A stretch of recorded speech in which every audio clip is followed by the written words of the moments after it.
የኢትዮጵያ ሙሉ ወንጌል አማኞች ቤተክርስቲያን የደቡብ ምስራቅ ክልል የወጣት ተወካይ መሪዎች የጸሎት ምሽት ተካሄደ። መጋቢት 19 2017 ዓ.ም ከተለያዩ አጥቢያዎች የተውጣጡ 50 ወጣት መሪዎች በ22 ሙሉ ወንጌል አጥቢያ የተገኙ ሲሆን የጋራ የጸሎት፣ የምክክር፣ የአንድነትና የጨዋታ ጊዜ ተካሂደዋል። የክልሉ የወጣቶች ታዳጊዎች ልጆችና ቤተሰብ አገልግሎት ክፍል ኃላፊ የሆኑት መጋቢ ኤልያስ አየለ ተነክቶ መሄድ በሚል መሪ ቃል ወጣቶች ለሚሽን አገልግሎት መነሳት እንዳለባቸው በመናገር ኢሳይያስ ምዕራፍ 6 ከቁጥር 1 እስከ 6 ያለውን ቃል አካፍለዋል። ወጣቶችም በነበራቸው የጸሎት ጊዜ እጅግ እንደተባረኩ በመግለጽ በመጨረሻ የካንፋየር የአንድነት ጊዜ ተካሂደዋል።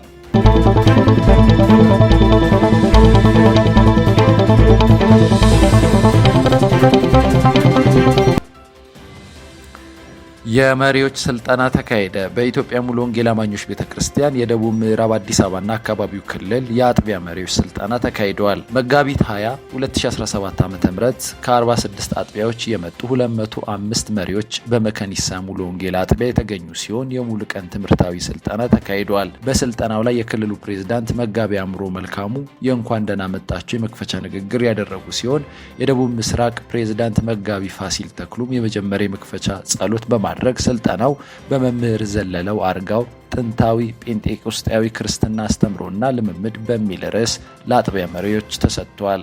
በስልጠናው የተገኙ መሪዎች ጌታ መልካም ጊዜ እንደሰጣቸው ለዝግጅት ክፍላችን ገልጸዋል።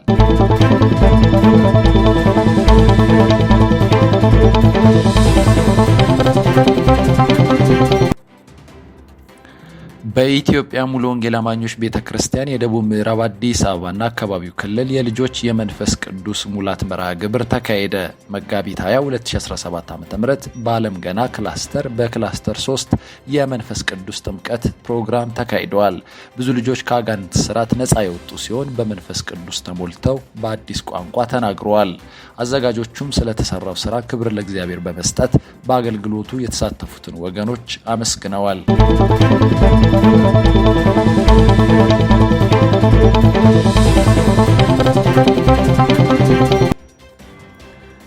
የተተኪ ወጣት መሪ ስልጠና ተካሄደ። በኢትዮጵያ ሙሉ ወንጌል አማኞች ቤተክርስቲያን በሰሜን ምዕራብ አዲስ አበባና አካባቢው ክልል አራተኛው ዙር የተተኪ ወጣት መሪ ስልጠና ተካሂደዋል። መጋቢት 20 እና 21 2017 ዓ.ም በጉለሌ ጳውሎስ አጥቢያ ቤተክርስቲያን የተተኪ ወጣት መሪ ስልጠና ሲካሄድ መጋቢ ኤልያስ አየለ መሪና ስነ ምግባር በሚል ርዕስ የተሰጠ ሲሆን በመጋቢ ሽመልስ ጠጂ ወጣትን እንዴት እናማክር በሚል ርዕስ ስልጠናው ተሰጥቷል። ተሳታፊ ሰልጣኞችን መጠቀማቸውን ለዝግጅት ክፍላችን ገልጸዋል።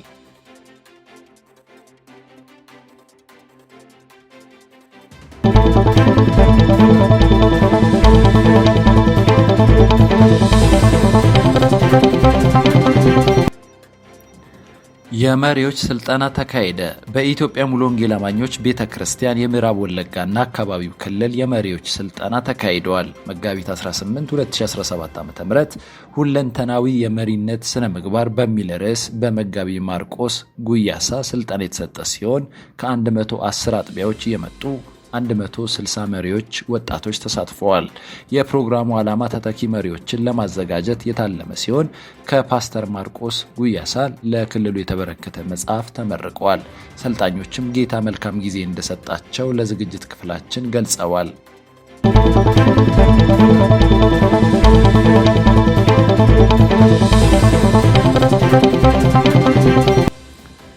የመጋቢዎች ስልጠና ተካሄደ። በኢትዮጵያ ሙሉ ወንጌል አማኞች ቤተክርስቲያን የደቡብ ምስራቅ አዲስ አበባና አካባቢው ክልል የመጋቢዎች ስልጠና ተካሄደ። ማክሰኞ መጋቢት 23 2017 ዓ.ም በ22 ሙሉ ወንጌል ቤተክርስቲያን ከ98 አጥቢያዎች የተውጣጡ 150 መጋቢዎች፣ የቤተ እምነቱ ምክትል ፕሬዝዳንት መጋቢ ለወየው ስንሻው፣ የክልሉ ፕሬዝዳንት መጋቢ ፋሲል ተክሉ ተገኝተዋል። መርሃ ግብሩ በጸሎት የተጀመረ ሲሆን ዘማሪ መጋቢ ገዛይ ሙሴ በዝማሬ አገልግለዋል። በመቀጠልም በመጋቢ ተስፋዬ ቃሚሶ ቤተክርስቲያንና የእረኝነት አገልግሎት በሚል ርዕስ ስልጠና ተሰጥቷል። መጋቢ ለወየው ስንሻው የቤተ እምነቱን ደንብና መመሪያ እሴቶች ላይ ግንዛቤ በማስጨበጥ ከጉባኤው ለተነሱ ጥያቄዎች በቂ ምላሽ ሰጥተዋል።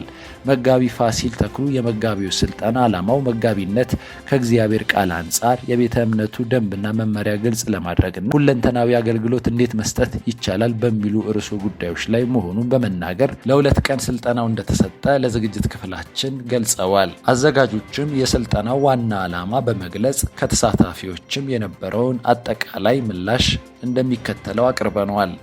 ስሜ መጋቢ ፋሲል ተክሉ እባላለሁ። የደቡብ ምስራቅ አዲስ አበባና አካባቢ ክልል ፕሬዝዳንት ነው። በዚህ ክልል ውስጥ 98 የሚሆኑ አጥቢያዎች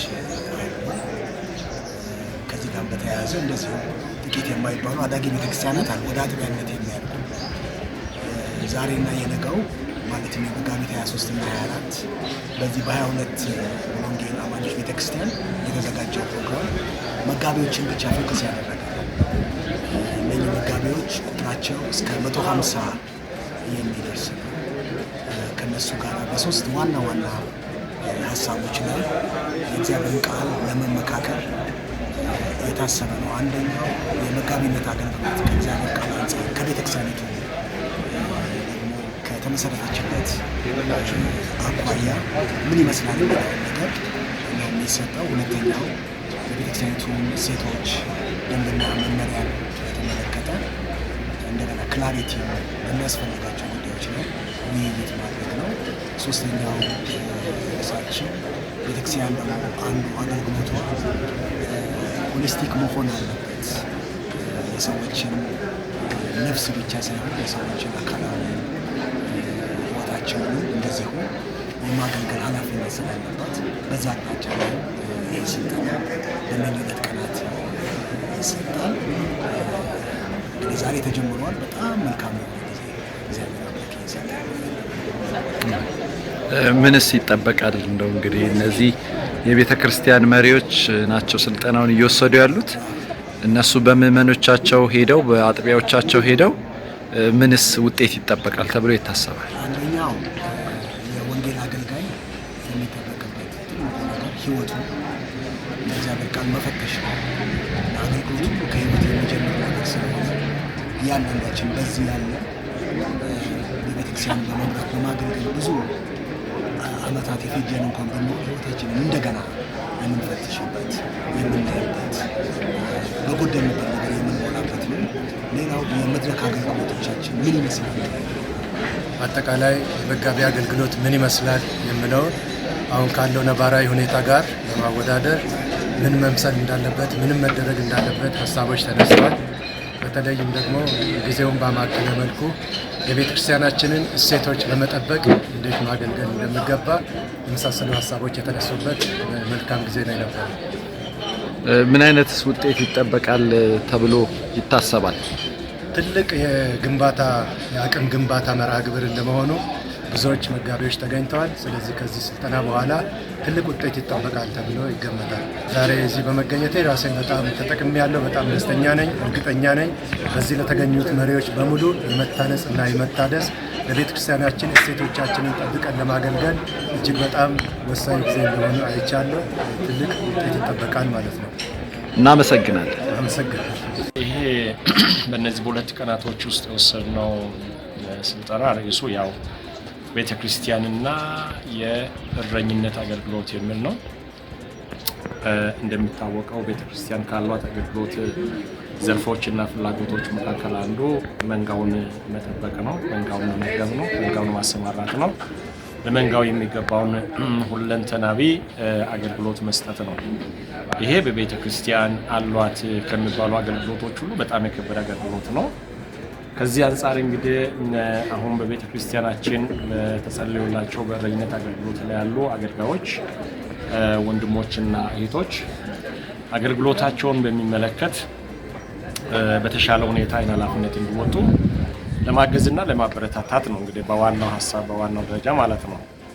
እና እዛ ላይ ለማንሳት እንደተሞከረው ትልቁ እንደ ግብ የተቀመጠው ነገር እነዚህ እረኞች በዋናነት በግላቸው ከጌታ ከኢየሱስ ክርስቶስ ጋር በጣም ቅርብ የሆነ ግንኙነት እንዲኖራቸው፣ ይህ እንዲሆን ደግሞ ለራሳቸው ጊዜ እንዲሰጡ፣ እንዲጸልዩ፣ እግዚአብሔር ቃል እንዲያነቡ በሁለተኛ ደረጃ ለቤተሰባቸው እንደዚሁ ሁኔታው የፈቀደውን አክል ጊዜ ሰጥቶ ቤተሰቦቻቸውን እንደ አንድ እረኛ ለቤታቸውም ያለውን ኃላፊነታቸውን እንዲወጡ ማገዝ ነው። በዋናነት ግን እነዚህ ሁለቶቹ እንዳሉ ሆኖ የቤተ ክርስቲያን አገልግሎታቸውን የእረኝነት አገልግሎታቸውን በብቃት እንዲወጡ ለማገዝ ነው።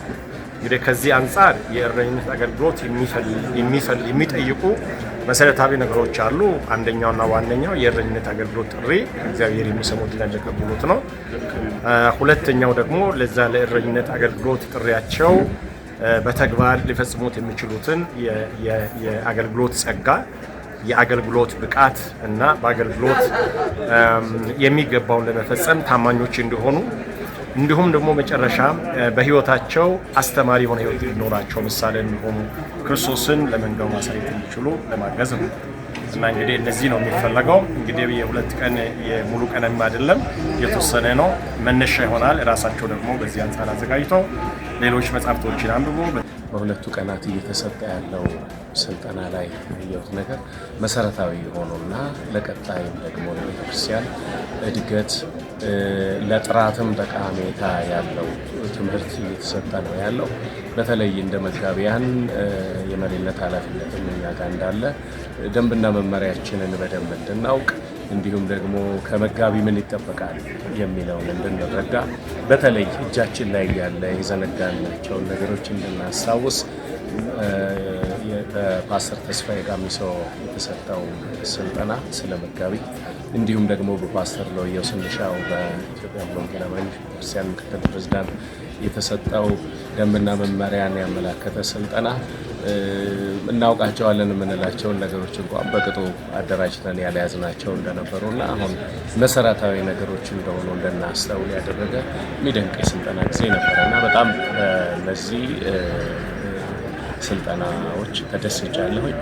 ደግሞ ለቤተ ክርስቲያን ትልቅ አስተዋጽኦ አለው። በተለይ ሆነን ከመገኘት ጋር ተያይዞ ሌሎችንም ለማፍራት የሚጠቅሙ ነገሮችን ያገኘንበት ነው እና እንዲህ አይነቱ ስልጠና ያው በቤተ እምነቱ ብዙ ጊዜ ይሰጣል። ሆኖም ክልላችን በተለይ የደቡብ ምስራቅ አዲስ አበባና አካባቢው ክልል ልዩ ልዩ ስልጠናዎችን እንደዚሁ ታርጌት አድርጎ አቅዶ እየሰራ ባለው ሂደት ላይ በጣም እጅግ ተደስተናል ብዙዎቻችን እና በተለይ ደግሞ አሁን ስፔሻሊ መጋቢያን ነጥሎ ምንድነው ኃላፊነቴ ከኔ ምን ይጠበቅብኛል የት ጋር ነበረ በደንብ እንደሚገባ ያልሰራሁት ምን ማድረግ አለብኝ ብለን ራሳችንን እንድናይ ለቀጣዩ ጉልበት የሚሆነን ነገር ያገኘንበት ስልጠና ነውና በእውነት ስልጠና የሚሰጡን ወገኖቻችንን እና ይህንን ያስተባበረውን ክልሉን ማመስገን እወዳለሁ። እግዚአብሔር አብዝቶ ይባርካቸው። ሁለት ቀን የነበረን ስልጠና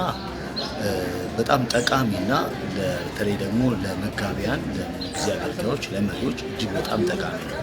ሁለት ነገር ነው በዚህ ስልጠና ውስጥ ያየነው። አንደኛ እግዚአብሔር በዚች ቤተክርስቲያን ውስጥ በኢትዮጵያ ወንጌል ቤተክርስቲያን ውስጥ ሊሰራ የፈለገው ነገር በትክክል እግዚአብሔር የሚፈልገን ለምን እንደሚፈልገን ምን ሊሰራ እንደሚፈልግና ቤተክርስቲያኑን ወዴት መውሰድ እንደፈለገ እግዚአብሔር ያየንበት ነው። ሁለተኛ ደግሞ እኛ ያለንበት ሁኔታ ደግሞ ያየንበት ነው። እግዚአብሔር የሚፈልገው ቦታ አለ፣ ደግሞ እኛ ደግሞ ራሳችን ደግሞ ያለንበት ቦታ አለ። በተለይ አሁን ያሉ አገልጋዮች እንዳጠቃላይ የነበረብንን ድካም የነበረብንን ከእግዚአብሔር ፍቃድና ሀሳብ አንጻር ከቃሉ አንጻር ያለብንን ጋብ ያየንበት ነው።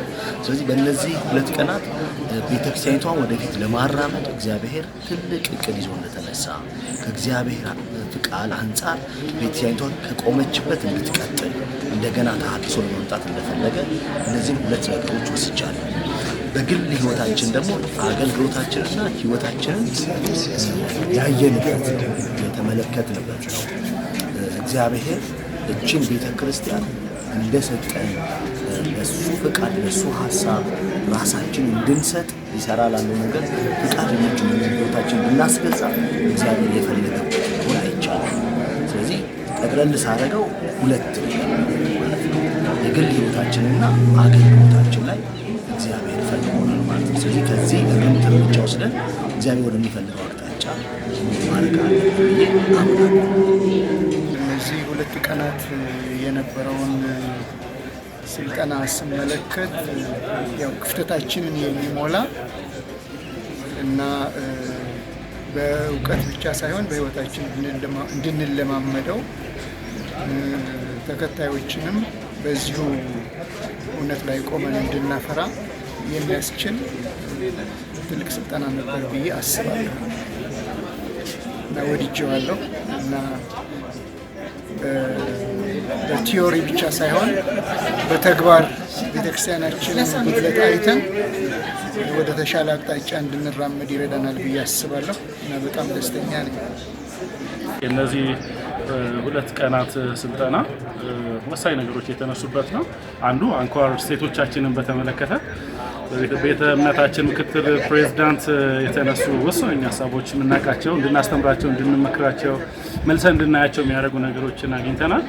ሁለተኛው ደግሞ የእረኝነት አገልግሎትን ከማላቅ አንጻር በኤግዛምፕላር ላይፍ እንዲሁም ደግሞ እንደ መጋቢ ልንከውናቸው ልናደርጋቸው የሚገቡ ነገሮች ብቃትን ከማሳደግ አንጻር በጣም ገንቢ ኮንስትራክቲቭ የሆነ የተሻለ አገልግሎት እንድናበረክት አስተዋጽኦ የሚያደርግ ነገር ነው በእነዚህ 2 ቀናት ያሳለፍነው።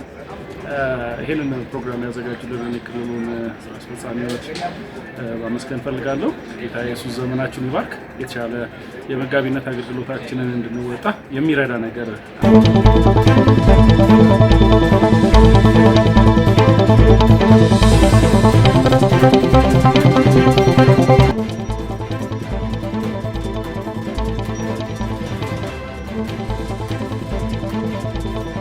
ውድ የኢትዮጵያ ሙሉ ወንጌል አማኞች ቤተክርስቲያን ተመልካቾቻችን የሰዓቱን የያዝናቸው መረጃዎች ይህንን ይመስሉ ነበረ። ስለተከታተላችሁን እናመሰግናለን። ሶሻል ሚዲያዎቻችንን ፎሎ፣ ሰብስክራይብ፣ ላይክ፣ ሼር በማድረግ እንድትከታተሉን በጌታ ፍቅር እንጠይቃለን።